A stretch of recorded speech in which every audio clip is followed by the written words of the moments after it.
চালদেরকে দেওয়া যাবে না। ভোটের আগে পোস্টার লাগা থাকে গরিবের বন্ধু, ভোট দিয়ে থাকে গরিবের পায় নাম্বার 70। একটা বয়স্ক ভাতার কার্ড বানাইতে গেলে 2-4 হাজার খায়, এরকম আছে না? না, ভালো করে বোঝার চেষ্টা করবেন। লম্বা হবে, লম্বা করবো না। আলেমদের কাছে দায়িত্ব দিতে হবে, কারণ আলেমের আল্লাহকে ভয় করে। আর এই যাকাত মন্ত্রণালয় এটা অশিক্ষিত মানুষকে দিলে হবে না, শিক্ষিত মানুষকে দেওয়া লাগবে। কোরআন সুন্নাহর ভিতরে যে নিয়ম নীতি দেওয়া হয়েছে, আটটা খাত, এই আটটা খাত আলেমেরা বুঝবে। এই দেশের সমস্ত ধনীদের তালিকা করে, ধনীদের কাছ থেকে যাকাতটা আদায় করে, গরিবদের তালিকা করে সঠিকভাবে যদি যাকাত বন্টন করা যায়, জরিপ করে দেখা হয়েছে 10 বছর পরে বাংলাদেশে একজন গরিব মানুষ যাকাত দেওয়ার জন্য খুঁজে পাওয়া যাবে না। চিৎকার মেরে বলুন আল্লাহু আকবার। উনি যাকাত দেয় না, যাকাত আদায় করা লাগে। উনি ধনী মানুষ, 1 কোটি টাকা যাকাত আসছে, 5-10 লাখ টাকা যাকাত দিয়া নিজের 90 লাখ টাকা যাকাত নিজে মারিয়া খায়।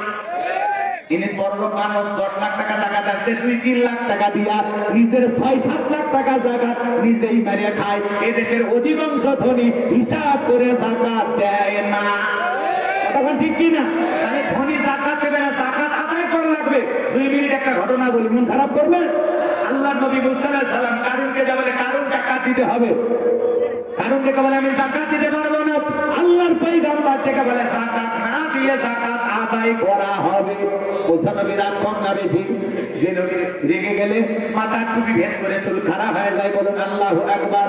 আল্লাহর নবী মুসা আলাইহিস সালামের কথা এবং চেহারার দিকে তাকায়া কারণ ডেকে বলে ঠিক আছে বুঝতে পেরেছি, যাকাত আমি দেব কত টাকা? পয়গম্বর ডেকে বলে শতকরা 2.5% টাকা দিতে হবে। এইবার কারণ ডেকে বলে আমাকে একটু সময় দেন, হিসাব নিকাশ করে আপনাকে খবর দেব। এই কথা বলার পর আল্লাহ নবী চলে গেলেন।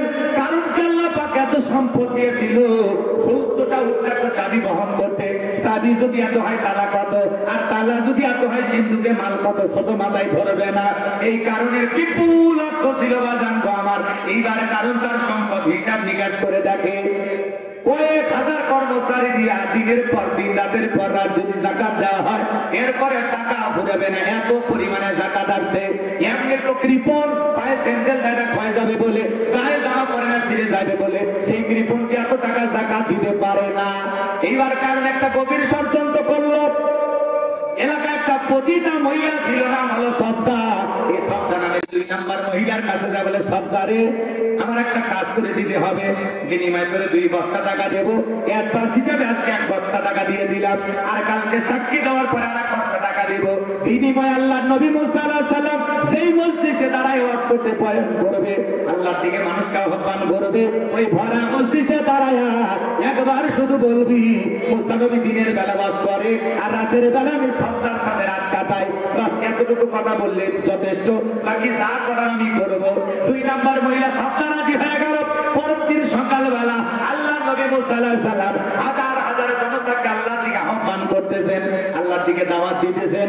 ওই ভরা মজলিসে মুসা আলাইহিস সালামের কণ্ঠে আলোচনা শোনার পর সবদা নামের পাষাণ মহিলা হৃদয় কইলা সত্যি পানি ঝরতেছে। বলুন আল্লাহু আকবার। এইবার সবদা দিকে ইশারা করে কারণ ডেকে বলে তাড়াতাড়ি তারা যে কায়দায় ওয়াজ করতেছে সব মানুষ কালেমা পড়ে ঈমান আনবে।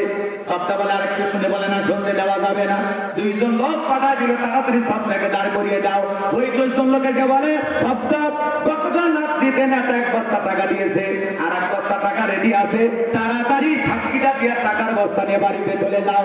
সবদা বলে আরেকটু শুনে বলে না, শুনতে দেওয়া যাবে না। 2 জন 2 হাত ধরে সবদাকে জোর করে দাঁড় করে দিলেন। যখন কারণ লাভ মেরে দাঁড়ায় বলে মুসা রে ওয়াজ বন্ধ কর, টাকা দেখ। 2 নাম্বার মহিলা দাঁড়াইছে। মহিলাটা 2 নাম্বার একবার মুসা নবী কি জানে, রতনে রতন সেনে কথা ঘর নাই।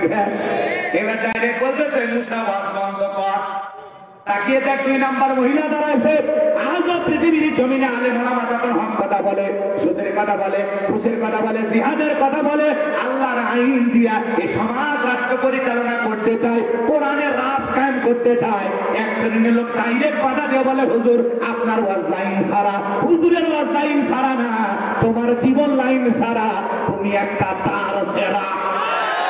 আজকে মসজিদে দাঁড়িয়ে সুদের কথা বলা যায় না, সুদখোর হয়ে আছে সভাপতি, সুদের কথা বলে হুজুর, আমি তো এই ব্যবসার সাথে জড়িত, আপনি আবার এসব বলছেন কেন? কথা কয়। পরের দিন এসে বয়ান চেঞ্জ করছে ঘুষের ওয়াজ। এবার ইয়া বড় ঘড়ি সেক্রেটারি সাহেব বলছে, দেখেন না আমার ঘড়িটা তো কাজ করেই দিয়েছি, এসব কেন কথা কয়। পরে আবার পর্দার ওয়াজ শুরু করলে এশিয়ার মন খারাপ। তাই একদিন আমি হুজুরের বাড়ি নিয়ে গেছিলাম দাওয়াত খাওয়াইতে। আমার মেয়ে নেককারে পরে কি এমন বয়স হয়েছে, নাক চিপলে মায়ের দুধ বের হবে। ওর না সারা জন হুজুরের সামনে এসেছিল, এই কথা মসজিদে এসে সবার সামনে বলতে হবে। হুজুর ওয়াজ করে কোন দিকে আর ওরা বসে কথা কয়, আছে না নাই? রাগ করতেছেন আপনারা, বিরক্ত হয়ে না হইলেও আমার কিচ্ছু করার নেই, এই কায়দায় চলবে। রাগ হচ্ছে, রাগ হচ্ছে। আজকে হক কথা বলা যায় না, সুদের কথা বলা যায় না, ঘুষের কথা বলা যায় না। মসজিদের মেম্বার গুলি আপনি দাঁড়িয়ে হক কথা বলবেন, ফ্যান লাগায় দেয়, হুজুর মাথা ঠান্ডা রাখো। এরপরে যখন ফ্যান দেওয়া হয় না, পরে মসজিদ কমিটি সবাই মিলে এসি লাগায় দেয়, হুজুর তাও গরম করে দেয়, ঠান্ডা কুল কুল।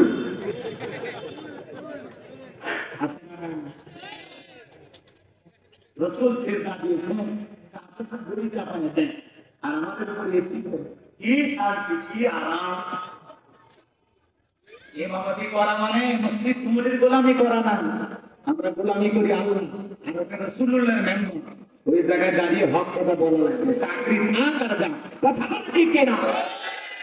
সুবিধাবাদ চিন্তাবাদ হলে হবে না, হক কথা বলতে হবে। এখন উচিত কথা যদি কই পিঠের ওপর দিয়ে যাবি মই, এই আনন্দের কিছু লোক কিনে খাবে কুকুরের স্পেশাল দই। কথা বলে না কেন? সত্য কথা বলতে হলে যেতে হবে কারাগারে, এমন আতঙ্ক আজ বাংলার ঘরে ঘরে। তবুও সত্য বলতে চাই, দুনিয়ার জালেমদের করি না ভয়, আমি ইসলামের দুশমনদের করি না ভয়। হক কথা বলতে হবে কোরআনের জন্য, দ্বীনের জন্য। যদি প্রয়োজন হয় মাথায় কাপড়ের কাপড় বেঁধে টিভির কাছ থেকে বিদায় নে, সন্তানদের কাছ থেকে বিদায় নে, আল্লাহর জমিনে আল্লাহর দ্বীনকে প্রতিষ্ঠিত করার জন্য কারা কারা জীবন দিতে প্রস্তুত, তুই হাত তুলে আল্লাহকে দেখা।